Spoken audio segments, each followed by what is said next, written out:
नमस्कार दोस्तों, मैं सुप्रिया स्वागत करती हूं आपका डिकोड एग्जाम के डेली करंट अफेयर्स की क्लास में।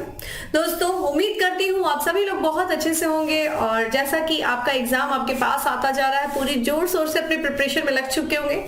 और इसी के साथ साथ मैं आज आप लोगों के करंट अफेयर्स की क्लास में 16 दिसंबर यानी कि 16 दिसंबर से रिलेटेड करंट अफेयर्स को लेके आई हूं। तो चलिए जल्दी से आप सभी लोग सेशन से जुड़ जाइए, सेशन को ज्यादा से ज्यादा लोगों को शेयर करें। और जैसा कि मैं बार बार आप लोगों से कहते आई हूँ, समझ गए होंगे मैं क्या कहना चाह रही हूँ। आप लोग ये भी सोचते हो कि मैम रोज ही एक ही बात कहती रहती है, अब तो बिल्कुल हम लोग को भी रट गया है, हम लोग भी खड़े होंगे और कह देंगे भाई अपने साथ एक नोटबुक और एक पेन लेकर के बैठा ना भूले। लेकिन हाँ, मैं ये बात रोज रोज आपसे कहूंगी। कारण क्या है कि बहुत सारी ऐसी चीजें हैं जो यहाँ पे मेंशन नहीं होती, जिनको मैं खुद ओनली बताती हूँ। उन चीजों को आप जरूर नोट डाउन करिए, क्योंकि जनरली अक्सर ऐसा होता है, इवन मेरा खुद का ऐसा एक्सपीरियंस रहा है कि जब मैं क्लास अटेंड करती थी तो क्लास में जो चीजें नोट डाउन कराई जाती थी ना, उससे ना क्वेश्चन पूछ के जब सर हम लोगों को कोई चीज समझा रहे होते थे ना, वो उससे क्वेश्चंस पूछ लिए जाते थे। तो एक मेरी भी आदत ये रहती थी कि मैं चीजों को लिखते हुए चलती थी। तो आप लोग भी यही कोशिश क्या करिए कि जो पॉइंट्स और जो एक्स्ट्रा जो फैक्ट्स आपको बताए जा रहे हैं उनको जरूर मेंशन करिए, उनको नोट डाउन करिए, रिवीजन करिए। और ये बात मैं आप लोगों से रोज रोज कहूंगी, चाहे जितना भी आप परेशान हो जाओ सुन सुन के, लेकिन नहीं, मैं कहना नहीं छोड़ूंगी जब तक अनटिल अनलेस आप लोग इस बात को कंठस्थ न कर लो कि नहीं भाई नोटबुक और पेन लेकर के तो बैठना जरूरी है और क्लास रेगुलर करना जरूरी है। ठीक है, तो चलिए देर नहीं करेंगे और अपनी क्लास को स्टार्ट कर देंगे। और उसके पहले एक और बात कहना चाहूंगी कि जल्दी से चैनल को सब्सक्राइब कर लीजिए और बेल आइकन को प्रेस कर लीजिए। इससे आपको चैनल से रिलेटेड हर क्लास की वीडियो का नोटिफिकेशन आपको प्रॉपर टाइम से मिलता रहेगा और आपकी कोई क्लास मिस नहीं होगी।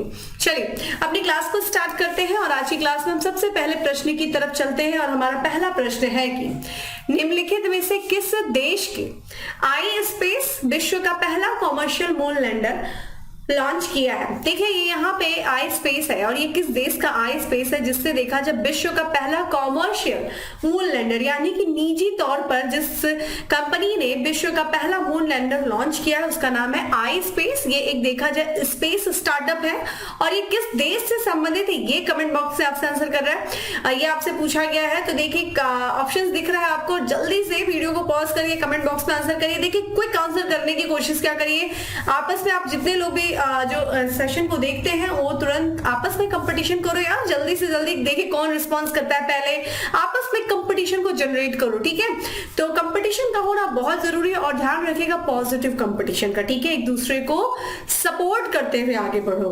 और इसका दोस्तों जो करेक्ट आंसर है वो है बी है जापान। ठीक है, ध्यान रखिएगा जापान का ये आई स्पेस एजेंसी है, कंपनी है, स्टार्टअप है जिसने विश्व का पहला कॉमर्शियल मून लैंडर लॉन्च किया है।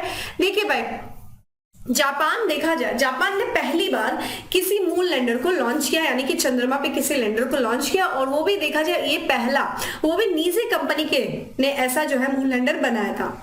इसके पहले भी देखा जाए बहुत सारी ऐसी कंट्री हैं, अगर हम बात करें किसकी, यूएसए की।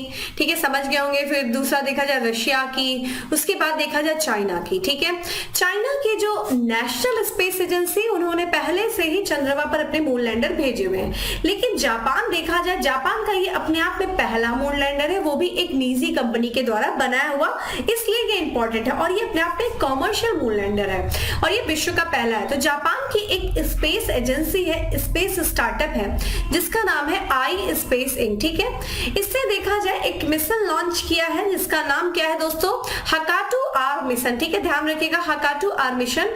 इस मिशन के ही तहत इसने देखा जाए जो चंद्रमा ये स्पेस एक्स फाल्कन 9 रॉकेट से इसने चंद्रमा पर अपना निजी लैंडर, क्या नाम है दोस्तों, M1, इसे लॉन्च किया। ध्यान रखिएगा इसको कहां से लॉन्च किया गया है, तो जो यूएसए का एक स्टेट है फ्लोरिडा, फ्लोरिडा के जो कैप कैनेवरल से इसको लॉन्च किया गया है। ठीक है, तो ये चीज आपसे पूछी जा सकती है कि हकाटू आर मिशन जो है वो किस देश से संबंधित है। सबसे पहली बात जापान से संबंधित है और ये जापान की एक जो स्पेस स्टार्टअप एजेंसी है आई स्पेस, इसके द्वारा लॉन्च किया गया। और हकाटू आर मिशन ये चंद्रमा से संबंधित है, चंद्रमा का यानी कि मून लैंडर है। यहाँ पे हम देखें तो ये अपनी तरह का देखा जाए जापान और किसी निजी कंपनी के द्वारा अपनी तरह का ये पहला चंद्र मिशन है। ठीक है, किसी निजी कंपनी, तो जापान का ये पहला है, ऊपर से निजी कंपनी के द्वारा भी इसको लॉन्च किया गया है और ये निजी कंपनी के द्वारा अपनी तरह का पहला मून लैंडर है। हमने बात की जैसे यूएसए की, रसिया की, चाइना की, यहाँ पे जो नेशनल एजेंसी, स्पेस एजेंसी, उनके द्वारा लॉन्च किया गया था। भारत ने भी प्रयास किया था, अगर आप लोग को पता होगा 2019 में, जुलाई 2019 में भारत ने चंद्रयान 2, ठीक है, चंद्रयान 2 मिशन के तहत देखा जाए तो एक प्रयास किया था, लेकिन इस मिशन में जो ऑर्बिटर था दोस्तों, ऑर्बिटर तो सफल रहा, ठीक है, ऑर्बिटर सफल रहा और वो जो विक्रम लैंडर है, देखिए जो लैंडर था विक्रम लैंडर, वो क्या हुआ, वो चंद्रमा की सतह पर एक तरीके से हार्ड लैंडिंग की वजह से असफल हो गया। तो ये मिशन देखा जाए जो है सफल नहीं हो पाया पूरी तरीके से, लेकिन भारत अभी प्रयासरत है। आगे देखा जाए चंद्रयान 3 मिशन आने वाला है, तो होपफुली पूरी आशा करते हैं कि भारत भी अब उन देशों में शामिल हो जाएगा जो चंद्रमा पर अपना मून लैंडर भेजेगा। ठीक है, तो यहाँ पे हम बात करें इसके बारे में, जो M1 लैंडर है, इसमें देखा जाए जापान की जो स्पेस एजेंसी है जिसका नाम है जाक्सा, तो जाक्सा अंतरिक्ष एजेंसी से 2 रोबोटिक रोवर, ठीक है, 2 पहिए वाले नारंगी के आकार के उपकरण, ठीक है, और वही बात किया जाए हाल फिलहाल में हम लोगों ने यूनाइटेड अरब अमीरात का जो पहला, एक अरब देश का पहला जो मून लैंडर था उसके बारे में बात किया गया था। तो ये देखा जाए इसी के तहत M1 लैंडर के तहत जो यूएई के द्वारा, देखिए जो यूएई के जो शाही परिवार है वहां के जो संरक्षक का नाम राशिद है, तो राशिद के ही नाम पे एक लैंडर बनाया गया है वहां पे सऊदी अरब, यहाँ पे संयुक्त अरब अमीरात की कंपनी के द्वारा राशिद नाम के जो 4 पहिए रोवर को भी तैनात करने की योजना है M1 लैंडर में। ठीक है, अगर ये जो रोवर है, यदि जो रोवर राशिद है यूएई का, अगर वो सफलता पूर्वक मून लैंडिंग कर लेता है, मून पे चला जाता है, तो एक तरीके से ये अरब दुनिया का पहला चंद्रमा मिशन भी होगा। ध्यान रखिएगा, यूएई से रिलेटेड है, नाम है राशिद, ये इसके बारे में हम लोगों ने बात किया था। अभी तक हम लोगों ने बात किया कि जो कौन कौन सी कंट्री है जिन्होंने चंद्रमा की सतह पर अपना रोबोट पहुंचा है, तो यहाँ पे हम लोगों ने अमेरिका की बात किया, रूस की बात किया, चीन की बात किया। ठीक है, भारत की हम लोगों ने बात किया, भारत ने प्रयास किया, लेकिन भारत पूरी तरह से सफल नहीं हो पाया। जो उसका लैंडर है जिसका नाम था विक्रम लैंडर, वो क्या हुआ, वो चंद्रमा की सतह पे जाने से पहले ही वो खराब हो गया, हार्ड लैंडिंग की वजह से वो खराब हो गया था। ठीक है, तो ये चीज आप ध्यान रखिएगा।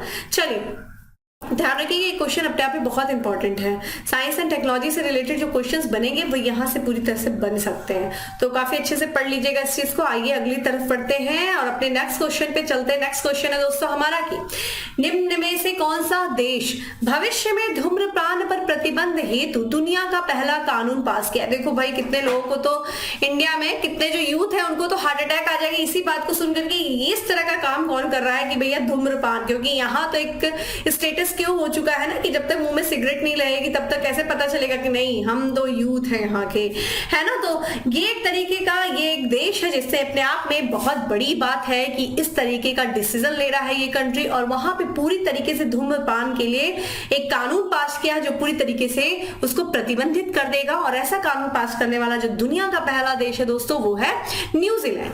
ठीक है, न्यूजीलैंड जो है ये ऐसा कानून पास किया अभी हाल ही में देखा जाए तो जो न्यूजीलैंड की गवर्नमेंट है उसने धूम्रपान पर रोक लगाने के लिए दुनिया का पहला, ध्यान रखिएगा, धूम्रपान विरोधी कानून पास किया है।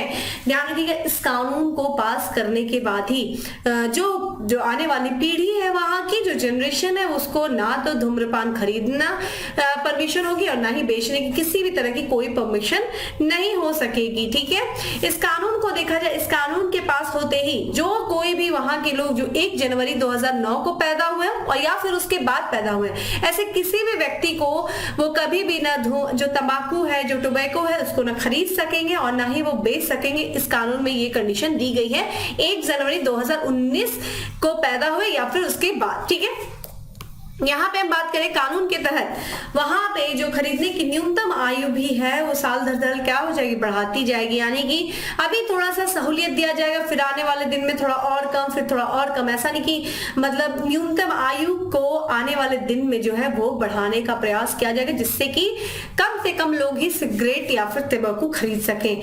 इस कानून का जो लक्ष्य है, जो न्यूजीलैंड गवर्नमेंट के द्वारा जिस कानून को पास किया गया, उसका लक्ष्य क्या है कि जो कंट्री है यानी कि जो न्यूजीलैंड में 2025 तक देश में जो है लगभग धूम्रपान करने वालों की संख्या कितने फीसदी तक कम करना, 5% तक कम करना। यानी कि अगर हम लोगों ने कुछ दिन पहले भी पढ़ा था कि न्यूजीलैंड जो है वो पूरी तरीके से टैबेको को प्रतिबंधित कर देगी 2025 में, तो एक तरीके से वहां पे अगर हम देखें ये वहां की सरकार की द्वारा एक प्रयास है किसको, यूथ को बचाने का। ठीक है, जो यहाँ की यूथ है, जो नई जनरेशन है, जिसपे आने वाला भविष्य, उस देश का भविष्य टिका हुआ है। और अगर यूथ ही पूरी तरीके से इस तरह से नशे में निकल जाए, तंबाकू और धूम्रपान कर रहे हैं, तो जब वही पूरी तरह से बर्बाद हो रहे हैं तो उस देश की स्थिति क्या होगी। तो एक तरीके से वहां की युवाओं को बचाने के लिए वहां की सरकार के द्वारा किया गया ये प्रयास है और माना जा रहा है कि जो है इस साल तक ये कानून बन जाएगा। अभी देखिए ना, दिसंबर में लागू भी किया गया, धीरे धीरे 2025 तक जो है इसे लागू कर दिया जाएगा। ठीक है, यहाँ पे देखा जाए न्यूजीलैंड में लगभग 13% जो है वहां पे जो वयस्क है, जो एडल्ट है, वो स्मोकिंग करते हैं और इसी चीज को कम करने का 2025 तक जो है वो 5% तक करने का प्रयास किया जा रहा है वहां की गवर्नमेंट को। ठीक है, यहाँ पे जो है बॉर्डर पर जो स्मगलिंग होती है वहां की कंट्री में, स्मगलिंग जो हो रही है सिगरेट से, टबैको से रिलेटेड, उसको भी रोके जाने का प्रयास किया जाएगा। ठीक है, क्योंकि अगर रोका जाएगा, यहाँ पे भी देखिए बहुत सारे ऐसे स्टेट है जहां पे क्या है, लिकर को एक तरीके से बैन किया गया, लेकिन अभी भी देखिए वहां पीछे से बैक साइड से ना लिकर आते रहते हैं, वहां पे शराबें मिल रही हैं। लेकिन इसका प्रतिबंध लगाने का भी बहुत सारा ऐसे अच्छे परिणाम निकले। जैसे कि अगर हमने बिहार का मैं एक दिन डेटा पढ़ रही थी तो उसमें ये दिखा कि जब लिकर को प्रतिबंधित किया गया तो वहां पे जो आपराधिक घटनाएं थी, जैसे घरेलू हिंसा थी, इन सब चीजों में कमी देखने को मिली है। तो एक पॉजिटिव रिजल्ट देखने को मिला है। तो मुझे लगता है कि हमारे सरकार को भी इस तरीके का प्रयास करना चाहिए, एक ऐसी विलिंग पावर शो करना चाहिए। लेकिन वही बात है, सरकार तो जब कोरोना के दौर में भी ऐसे बैक साइड से ये सारी चीजें पेश रही थी तो क्या ही किया जा सकता है। तो चलिए, एक हाई सोर्स ऑफ रेवेन्यू है ये, तो गवर्नमेंट के लिए ऐसी चीजों का स्टेप उठाना भी अपने आप में बहुत विलिंग पावर वाली चीज है। चलिए, लेकिन ध्यान रखिएगा न्यूजीलैंड ने ये क्षमता, ये शक्ति दिखाई है कि वो ऐसे कदम उठा सकता है। अगले प्रश्न की तरफ बढ़ते हैं, उसके पहले हम न्यूजीलैंड के बारे में देख लेते हैं। देखिए, न्यूजीलैंड छोटा सा द्वीपीय देश है जो कि पैसिफिक ओशन के है, जो यहाँ पे साउथ पैसिफिक ओशन में ये है और यहाँ पे तस्मान सी और पैसिफिक ओशन के बीच में न्यूजीलैंड हमें देखने को मिलता है। आप देख सकते हैं यहाँ ऑस्ट्रेलिया है और ऑस्ट्रेलिया से साउथ ईस्ट की तरफ बढ़ेंगे तो आपको न्यूजीलैंड देखने को मिलेगा।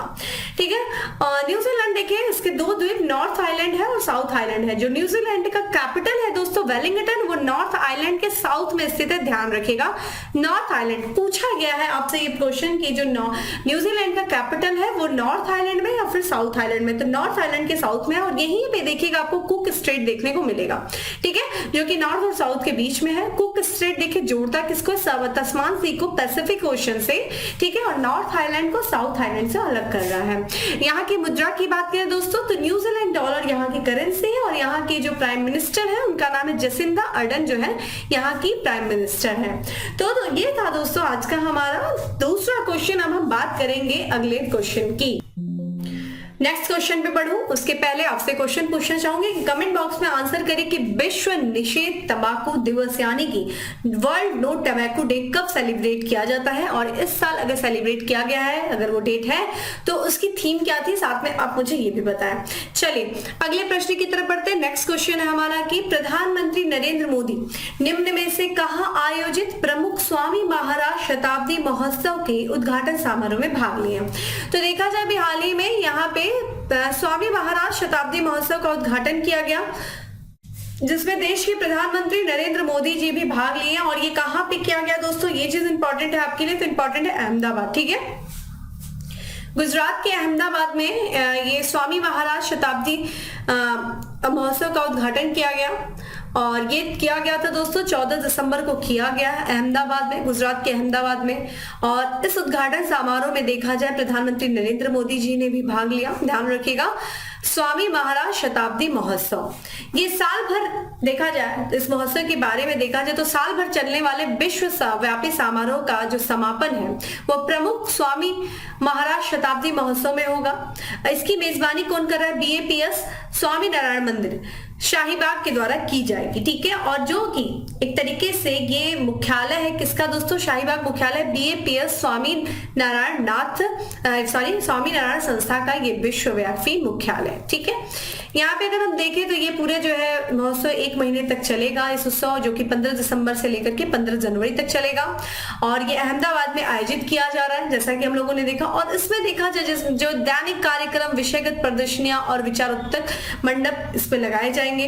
अगर हम बात करते हैं BFPS स्वामीनारायण संस्था की, तो इसकी जो स्थापना दोस्तों की गई थी 1907 में किया गया था। शास्त्री जी महाराज जी के द्वारा इसकी स्थापना की गई थी। तो बेसिकली आपको ध्यान रखना है इस बारे में, ये जो महोत्सव है स्वामी महाराज शताब्दी महोत्सव कहाँ पे, अहमदाबाद में, और चूंकि प्रधानमंत्री जी इस महोत्सव में शिरकत किए थे, इसलिए इंपॉर्टेंट क्वेश्चन अपने आप में पूछा जा सकता है, बन सकता है। ठीक है, चलिए आगे प्रश्न की तरफ बढ़ते हैं। नेक्स्ट क्वेश्चन है हमारा कि इंडिया वाटर इम्पैक्ट सर्विस का 7वां संस्करण कहां शुरू हुआ। देखिए जो पानी का जो प्रभाव है, इससे संबंधित एक सम्मेलन किया गया, India water impact service impact summit, और इसका जो 7वां संस्करण दोस्तों आयोजित किया गया है। जल्दी से आप लोग वीडियो को पॉज करके कमेंट बॉक्स में आंसर देने की कोशिश क्या करिए, ठीक है। और इसका जो आयोजन किया गया है वो देश की राजधानी नई दिल्ली, यानी कि नई दिल्ली में इंडिया वाटर इम्पैक्ट का 7वां संस्करण आयोजित किया गया। ठीक है, कब किया गया दोस्तों? 15 दिसंबर को किया गया था।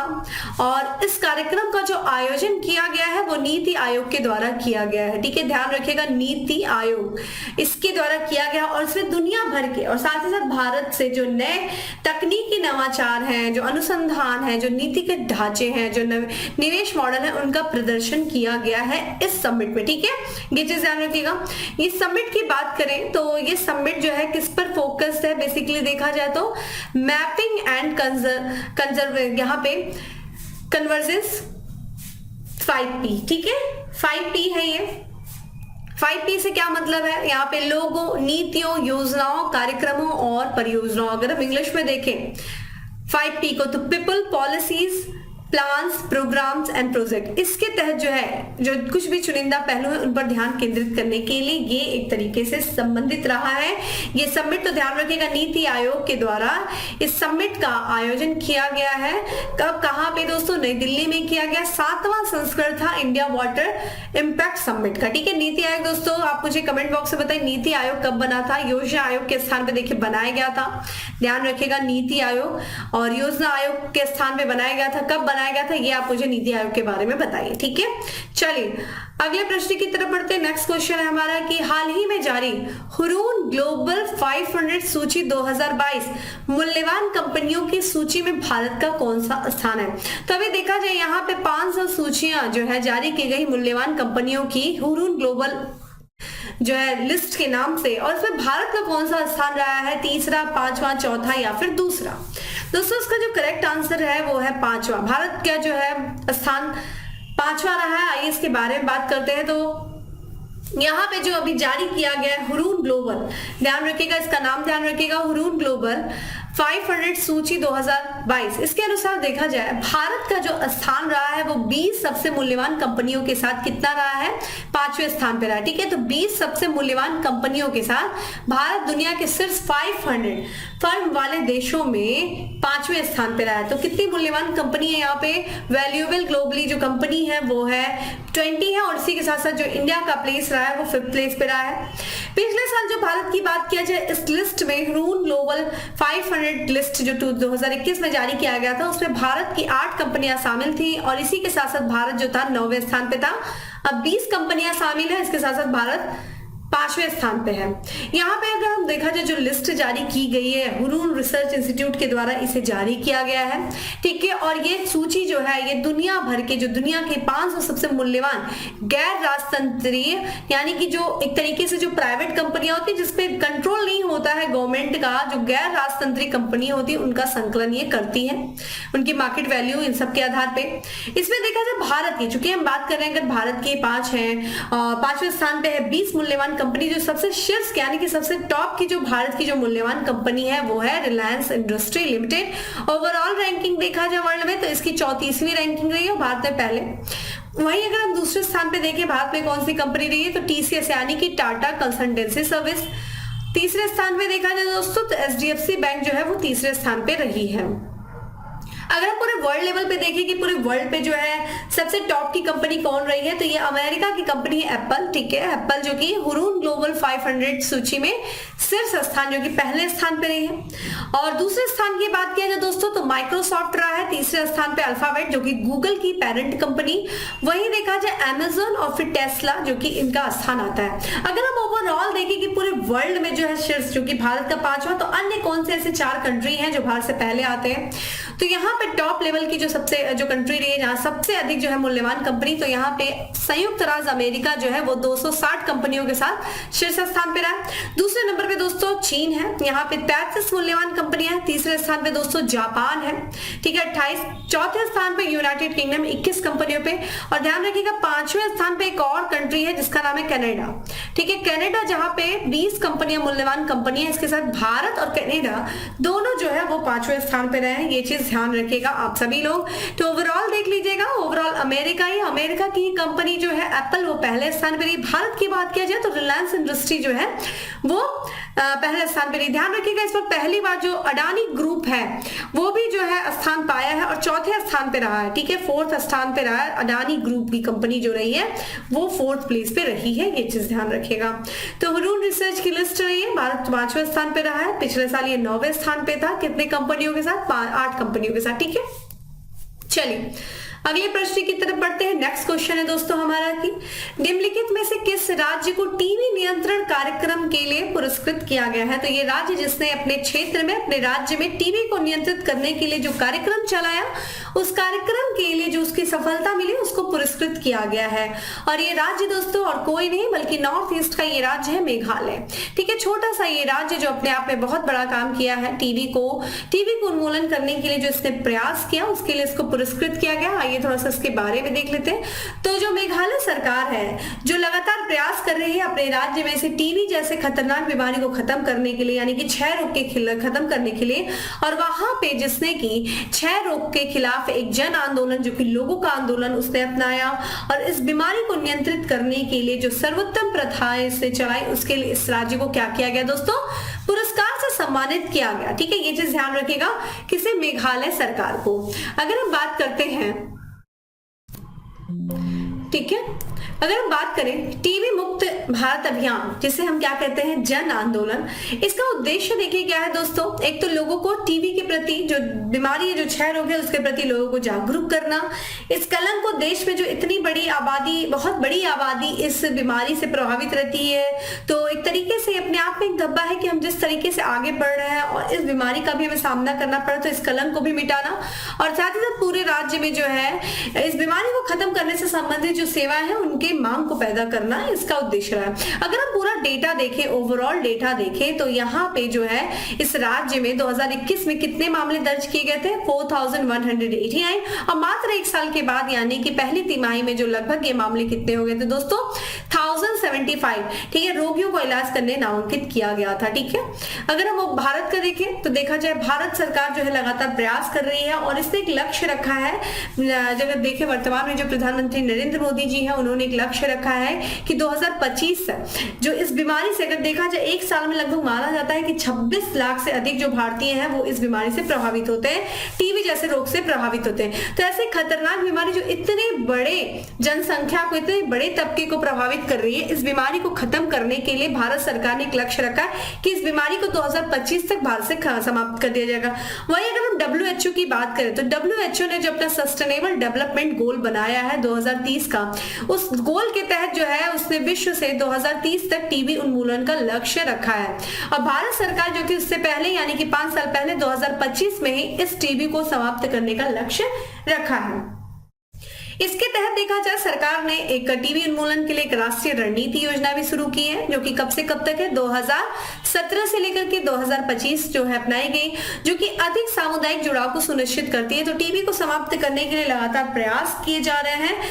आप मुझे कमेंट बॉक्स में आंसर के देखिए। आज मैं डे से रिलेटेड ही बात करूंगी कि विश्व जो है टीबी, ये जो ट्यूबरकुलोसिस डे जो मनाया जाता है ये कब मनाया जाता है, आप मुझे कमेंट बॉक्स में आंसर करिए। आज मैं देखिए डे से रिलेटेड आपसे क्वेश्चन पूछ रही हूँ, इससे आप आपकी 2-3 चीजें जो है डे से रिलेटेड क्वेश्चन याद हो जाएंगे। और थीम भी जरूर बताइएगा, और यहाँ से क्वेश्चन तो पूछे ही जाते हैं। अगर आप सब लोग पेपर देखते तो जो एक क्वेश्चन तो फिक्स होता है, चाहे थीम से रिलेटेड चाहे डे से रिलेटेड, तो ध्यान रखिए, आंसर करिए मुझे। और उसके पहले हम नेक्स्ट क्वेश्चन पे बढ़े, बात कर लेते हैं मेघालय, जो कि भारत के नॉर्थ ईस्ट यानी कि उत्तर पूर्वी एक राज्य है, पूर्वोत्तर का एक राज्य है और 7 सिस्टर्स में से एक है। और ये भारत का नॉर्थ ईस्ट जोन मैप खुला हुआ है, जहां पे आप देख सकते हैं मेघालय को।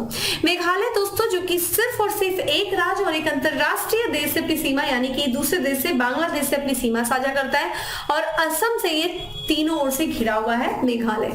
मेघालय की बात की जाए दोस्तों, इसकी कैपिटल देखा जाए तो शिलोंग है, और यहाँ की जो मुख्यमंत्री है वो है कॉनराड कोंकल संगमा, और वहां की जो राज्यपाल है वो बीडी मिश्रा यहाँ के राज्यपाल है। ठीक है, चलिए अब हम अगले प्रश्न की तरफ बढ़ते हैं। नेक्स्ट क्वेश्चन है दोस्तों हमारा कि निम्नलिखित में से किसे कार्डियोलॉजिकल सोसाइटी ऑफ इंडिया का अध्यक्ष चुना गया है? डायरेक्ट आंसर पे आते हैं, और इसका करेक्ट आंसर देखा जाए दोस्तों तो पीसी रथ। ठीक है, डॉक्टर पीसी रथ जो कि कार्डियोलॉजिकल सोसाइटी ऑफ इंडिया के अध्यक्ष चुने गए हैं, और इनकी आप स्क्रीन पे तस्वीर देख सकते हैं। और ये हैदराबाद के देखा जाए तो वरिष्ठ हृदय रोग विशेषज्ञ हैं, और इनको ध्यान रखिएगा 2023 से 24 के लिए कार्डियोलॉजिकल सोसाइटी ऑफ इंडिया का अध्यक्ष चुना गया है। ठीक है, किससे भाई? डॉक्टर पीसी रथ को चुना गया है। इनका देखा जाए तो ये जब इनको जो नियुक्ति होगी इनका यानी कि कार्डियोलॉजिकल सोसाइटी ऑफ इंडिया जो कि दिसंबर 2023 में यानी कि नेक्स्ट ईयर कोलकाता में अपनी 75वीं वर्षगांठ मनाएगा। इसकी स्थापना की बात की जाए दोस्तों तो 1948 में इसकी स्थापना हुई थी। ठीक है, यहाँ पे CSI की बात किया जाए तो भारत के रोग जो हृदय रोग विशेषज्ञों और विदेशों में बसे भारतीय हृदय रोग विशेषज्ञों की एक राष्ट्रीय निकाय है। ठीक है, इसमें देखा जाए एक सक्रिय सदस्य की तरह ये काम कर रहा है, किसमें? International society of federation of cardiology, और फिर यहाँ पे Asian Pacific society of cardiology और सार्क सोसाइटी ऑफ कार्डियोलॉजी। इसमें जो है ये संस्था एक सक्रिय संस्था के रूप में, एक सदस्य के रूप में बात करें। इसके संस्थापक की बात किया जाए तो इसके संस्थापक जो अध्यक्ष थे वो थे डॉक्टर बीसी राय। ठीक है, डॉक्टर बीसी राय दोस्तों कौन थे? तो कार्डियोलॉजिकल सोसाइटी ऑफ इंडिया के ये संस्थापक सदस्य थे। तो ये ध्यान रखिएगा, ये आपके अपॉइंटमेंट से रिलेटेड क्वेश्चन है, और इस संस्था के बारे में ध्यान रख लीजिएगा कब स्थापना हुई। आते हैं अगले क्वेश्चन पे, और इंटरनेशनल लेबर ऑर्गेनाइजेशन की जो 17वीं एशिया पैसिफिक क्षेत्रीय बैठक हुई थी वो कहाँ आयोजित की गई? तो इसका जो करेक्ट आंसर है वो है ए है, सिंगापुर में जो है 17वीं एशिया पैसिफिक क्षेत्रीय बैठक का आयोजन किया गया है। ILO की IS के बारे में बात कर लेते हैं। तो ये जो सिंगापुर में अंतरराष्ट्रीय श्रम संगठन यानी कि इंटरनेशनल लेबर ऑर्गेनाइजेशन की 17वीं एशिया प्रशांत क्षेत्रीय बैठक का आयोजन किया गया, और इस बैठक के दौरान ठीक है, इस समिट के दौरान एक डिक्लेरेशन जिसको सिंगापुर डिक्लेरेशन कहा जाता है उसको अपनाया गया। ठीक है, और इसमें क्या बातें की गई? निर्धारित किया गया है इस घोषणा में कि राष्ट्रीय कार्यवाही के लिए 10 सूत्री प्राथमिकताएं तय की गई हैं, और इसमें कुछ और भी बात किया गया। देखा जाए सबसे पहली महत्वपूर्ण बात क्या है? जेंडर जो इनइक्वलिटी है यानी कि जो श्रम बल में जहां पे लोग कार्य कर रहे हैं वहां एक तरीके से लैंगिक असमानता हमें देखने को मिलती है। सबसे पहली बात उसी को समाप्त करने की इसमें बात किया गया है कि एक तरीके से जो श्रम बल है, जो श्रम शक्ति है, उसमें क्या किया जाए? महिलाओं की भागीदारी बनाई जाए, उसको और बढ़ाया जाए। और साथ ही साथ देखा जाए देखिए एक ही काम को अगर पुरुष कर रहा हो, एक ही काम को अगर महिला कर रही हो, तो उनके काम के अलग अलग वेतन निर्धारित कर दिए जाते हैं। यानी कि पुरुष उसी काम को अगर करेगा तो उसको ज्यादा वेतन दिया जाएगा, और महिला को उसी काम के लिए कम वेतन दिया जाएगा। तो एक तरीके से ये प्रयास किया जा रहा है कि अगर कोई समान काम कर रहा है, चाहे महिला चाहे पुरुष, तो उनको एक समान वेतन दिया जाए। इसको बढ़ावा देने का प्रयास किया जा रहा है। साथ ही साथ काम और जो जिम्मेदारियां हैं उनको संतुलित करने का प्रयास किया गया। काम के क्षेत्र में, श्रम शक्ति के क्षेत्र में महिलाओं के नेतृत्व को भी बढ़ावा दिए जाने की बात की गई है इसमें। इस सब के बाद देखा जाए जो लैंगिक अंतर है कहाँ पे, काम के क्षेत्र में, कार्यस्थल के क्षेत्र में, जो एक तरीके से जेंडर जो गैप है उसको कम करने का प्रयास किया गया है। ये सब आह्वान किया गया है इस समिट के दौरान सदस्य देशों से। सदस्य देशों को देखा जाए जो श्रमिक, एक तरीके से देखिए इस समय विश्व में जिस तरह से मंदी का दौर चल रहा है उसमें जो श्रमिक है उनकी मजदूरी, उनकी जो लेबर चार्ज है वो घटते जा रहा है। तो उस पे साथ ही साथ साथ जो इन्फ्लेशन यानी कि मुद्रास्फीति, साथ ही साथ देखा जाए जो बेरोजगारी चल रही है, अनएम्प्लॉयमेंट चल रहा है, ऐसे मुद्दों से भी निपटने का प्रयास, ऐसे मुद्दों से निपटने का आह्वान किया गया है इस समिट के दौरान। ILO की जो 17वीं ध्यान रखिएगा बैठक हुई है कहां पे, एशिया प्रशांत क्षेत्रीय बैठक में, और ध्यान रखिएगा सिंगापुर डिक्लेरेशन इसी से रिलेटेड है जिसमें ये सारी महत्वपूर्ण बातें की गई हैं।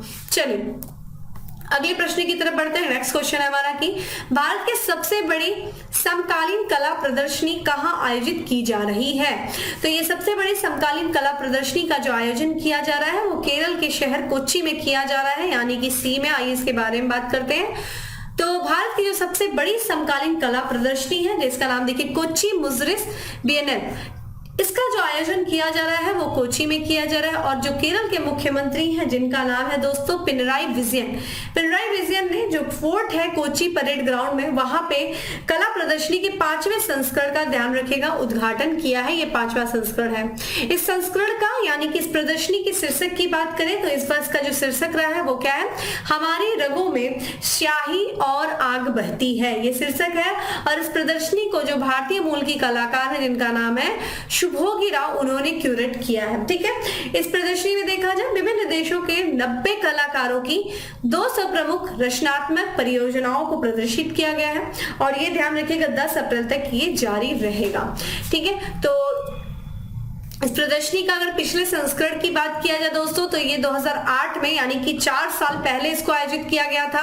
और सबसे पहले अगर कोच्चि मुजरिस बिएनेल की बात करें तो 2012 में इसे लॉन्च किया गया था और इस पर 5वां संस्करण है। तो ध्यान रखिएगा कि यहाँ पे समकालीन जो सबसे बड़ी भारत के समकालीन कला प्रदर्शनी का इस वर्ष आयोजन किया गया, कोच्चि में किया गया है। ठीक है, चलिए अब लास्ट क्वेश्चन की तरफ बढ़ते हैं। लास्ट क्वेश्चन है हमारा कि संस्कृत मंत्रालय द्वारा कितने क्षेत्रीय सांस्कृतिक केंद्र स्थापित किए जाएंगे। तो देखिए यहाँ पे क्षेत्रीय सांस्कृतिक केंद्र स्थापित किए जाने की योजना बनाई गई है संस्कृत मंत्रालय के द्वारा, और कितने दोस्तों, तो 7।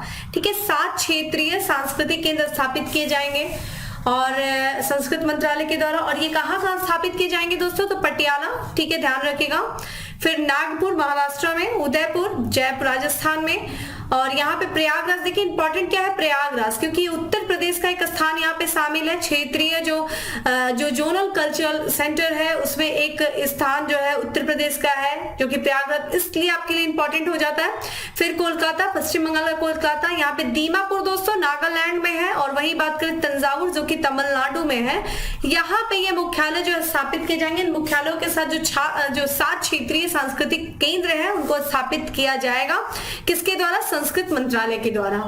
इन केंद्र को स्थापित किए जाने का अगर उद्देश्य देखा जाए तो देश भर में जितनी भी कला है, जो आर्ट्स है, जो यहाँ के कल्चर है, जो यहाँ के शिल्प है, उनको क्या करना, संरक्षित करना और साथ ही साथ उनको विकसित भी करना, ये इसका उद्देश्य है।